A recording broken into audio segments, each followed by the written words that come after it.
Good morning, ma'am. Good morning, everyone. My topic is about technological world. Nagpapaliwanag tungkol sa kakayahan ng mga tao, umintindi at magtamo ng kaalaman tungkol sa kalikasan at mga prinsipyo nito. Ang prosesong ito ay humahantong sa pagbuo ng agham at teknolohiya. Mula noong sinaunang panahon, ang mga tao ay nagsimula gamit ang mga lakas ng kalikasan upang mapadali ang kanilang pamumuhay, tulad ng paggamit ng hangin sa mga unang sailing vessel or bangka na ginagamitan ng layag.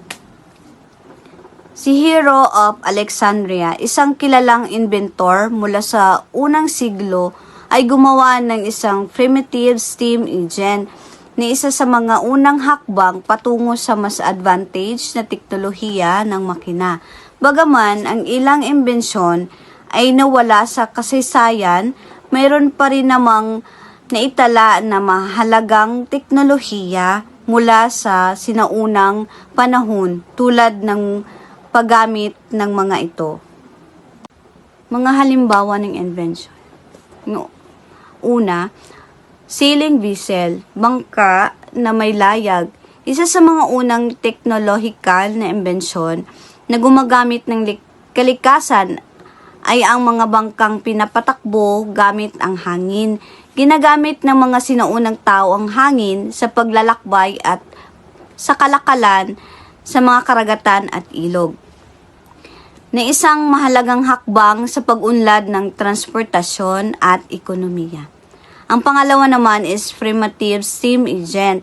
Si Hero of Alexandria ay gumagawa ng simpleng steam engine na gumagamit ng singaw upang makabuo ng paggalaw kahit na hindi pa ito ginagamit sa malawak na saklaw tulad ng Industrial Revolution.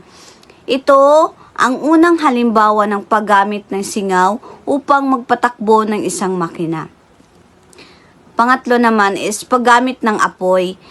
Napagtanto ng mga tao noong unang panahon na ang apoy ay may sariling lakas.